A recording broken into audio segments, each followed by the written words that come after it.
Assalamualaikum warahmatullahi wabarakatuh. Saya Bumi Citra Lestari dari kelas 12 IPA akan menjawab serta menjelaskan soal-soal yang diberikan oleh guru mata pelajaran fisika saya, yaitu Guru.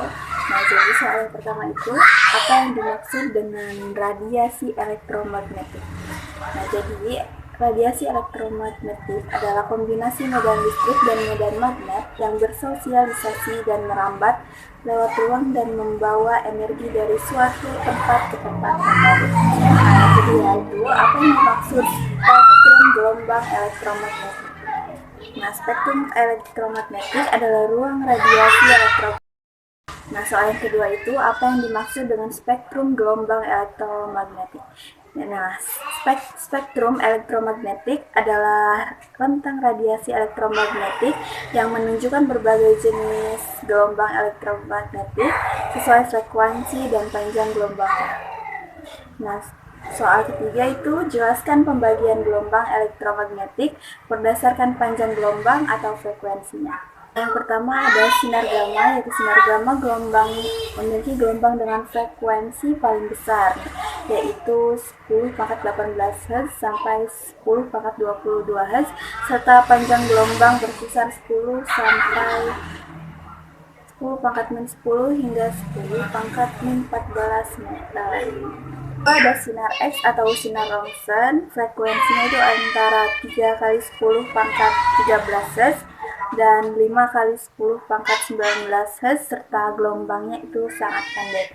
Terus yang ketiga ada sinar ultraviolet, berasal dari matahari dengan frekuensi 8 kali 10⁻13 Hz sampai 10⁻17 Hz. Nah, yang keempat ada sinar tampak dalam konfigurasi elektron, frekuensinya rentang 4 kali 10⁻13 Hz sampai 8 kali 10⁻13 Hz. Selanjutnya ada sinar inframerah yang frekuensinya antara 10⁻11 sampai 10⁻14 Hz atau pada daerah gelombang 10⁻-3 meter sampai 10⁻-6 meter. Selanjutnya ada gelombang mikro, ialah gelombang radio dengan frekuensi paling tinggi dapat mencapai 3 kali 10⁻9 Hz. Nah, terus ada yang terakhir itu gelombang radio memiliki daerah frekuensi 5 kali 10 Hz sampai 10⁻9 Hz.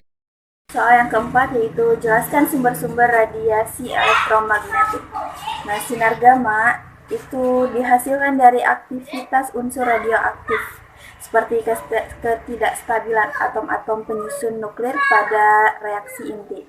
Terus sinar X itu berasal dari elektron yang bergerak dengan kecepatan tinggi saat menumbuk logam dalam tabung katoda. Nah, kalau sinar ultraviolet itu berasal dari cahaya matahari ya. Terus ada cahaya tampak. Cahaya tampak itu dihasilkan dari pergerakan elektron di dalam cahaya tampak. Sinar inframerah itu berasal dari getaran-getaran elektron dalam atom. Kalau gelombang mikro dihasilkan oleh tabung klistron atau tabung vakum berdaya tinggi.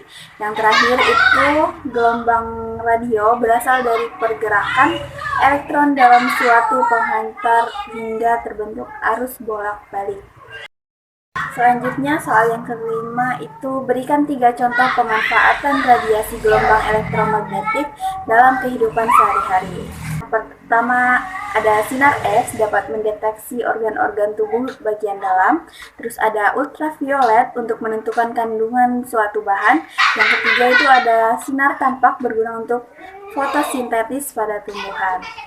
Nah, soal yang keenam, berikan 3 contoh dampak buruk dari radiasi elektromagnetik dalam kehidupan sehari-hari. Yang pertama itu ada bisa jadi kematian sel, terus gangguan fungsi jaringan dan organ tubuh. Terus yang ketiga ada kalau dalam jumlah besar dapat menyebabkan kanker atau tumor bahkan kematian. Soal terakhir yaitu soal ke-7, jelaskan bagaimana cara kerja ponsel, bahaya dan pencegahannya. Nah, ponsel itu digunakan sebagai alat komunikasi atau fungsi kerja karena fungsinya ya. Terus dampaknya itu dapat menyebabkan gangguan saraf jika digunakan tanpa jeda waktu. Untuk mencegah dampak itu bisa untuk tidak menggunakan ponsel secara berlebihan atau dengan memberikan jeda waktu atau istirahat saat menggunakan media tersebut.